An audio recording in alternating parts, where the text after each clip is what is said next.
programang ito ay rated SPG. Striktong patnubay at gabay ng magulang ang kailangan. Maaaring may masiselang tema, lengguwahe, karahasan, sexual, horror o droga na hindi angkop sa... So, makikiparty ka na sa amin?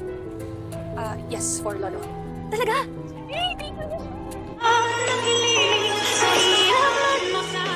Narito na nga ating abangan ngayong Lunes sa abot kamay na pangarap. Tuwang-tuwa naman itong si Annalyn Santos nang malaman niya mula dito sa coordinator na may nauna daw sa kanya bago siya dumating. At ang tinutukoy nito ay walang iba kundi ito ngang si Justin. At dito nga nakita ni Annalyn at tinanong itong si Justin na kung ano daw ang ginagawa niya dito sa event. At dito naman na sinabi ni Annalyn na kung makikiparty na ba daw itong si Justin sa kanila. At ang sagot naman dito ni Justin kay Annalyn na oo, para daw kay Lolo Pepe. At dito hindi napigilan ni Annalyn ang kanyang sarili na lapitan itong si Justin at yakapin.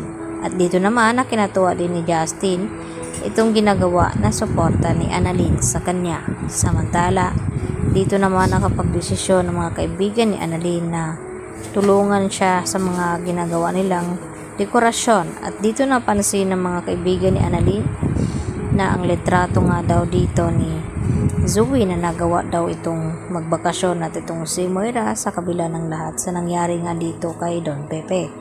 At maya-maya nga ipinakita nila Nurse Karen itong larawan na nakita ng mga kaibigan ni Annalyn. At dito naman na tinanong ni Justin itong si Annalyn na okay lang ba sa kanya ang mga ginagawa ni Zoe na kahit ay tinatrayan niya at maldita ito ay nagawa pa rin tanggapin ni Annalyn. At dito sinagot ni Annalyn itong si Justin na kinakailangan daw niyang gawin iyon dahil sa kapatid niya nga daw ito. At dito hinahangaan ang husto ni Justin itong si Annalyn. At maya-maya ang sumunod na dumating ay walang iba kundi itong ina ni Annalyn na si Lynette. At inggit naman ang naramdaman dito ni Justin habang kayakap ni Annalyn ito ngang si Lynette. At dito niya na naramdaman na sana mayroon din siyang kagaya ng ina ni Annalyn. At dahil dito, bigla din dumating itong si Giselle at hinahabol nga itong si Justin upang makausap niya at makita sa huling sandali dahil nalaman niya na papaalis na nga ito papuntang US. At yun nga ay parang hindi na matuloy ang pag-alis dito ni Justin papuntang US dahil nung nagpaalam itong si Giselle dito kay Justin na aalis na lamang siya ay dito naman pinigilan ni Justin at sinasabihan na mag-usap muna sila at pagbigyan ng kahilingan ng kanyang ina. Samantala, dahil sa pag-aalaga nga ng mga doctors at nurses dito kay Don Pepe, ay hindi nila namalayan na muli ngang nagising na ito at nagkamalay.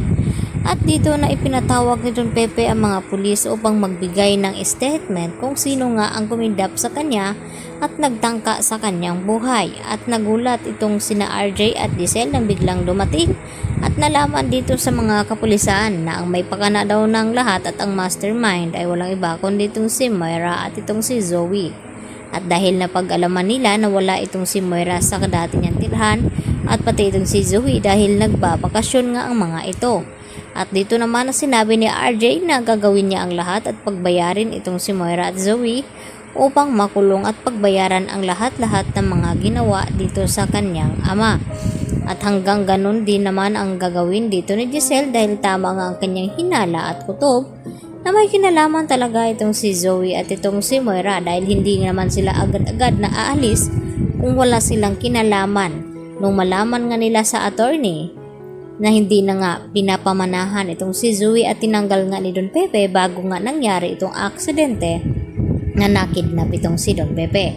At dahil dito mas tumitindi naman ang pagdududa ni Giselle dito kay Zoe at ganoon din kay Moira. At dito naman sinabi ni Giselle na humanda ang mga ito at huwag magpakasaya dahil kapag nagising na muli ang kanyang ama ay malalaman nila kung ano ang dahilan. Kaya yan ang ating pagkatutukan mamaya mga ludi, dito lamang yan sa abot kamay na pangarap.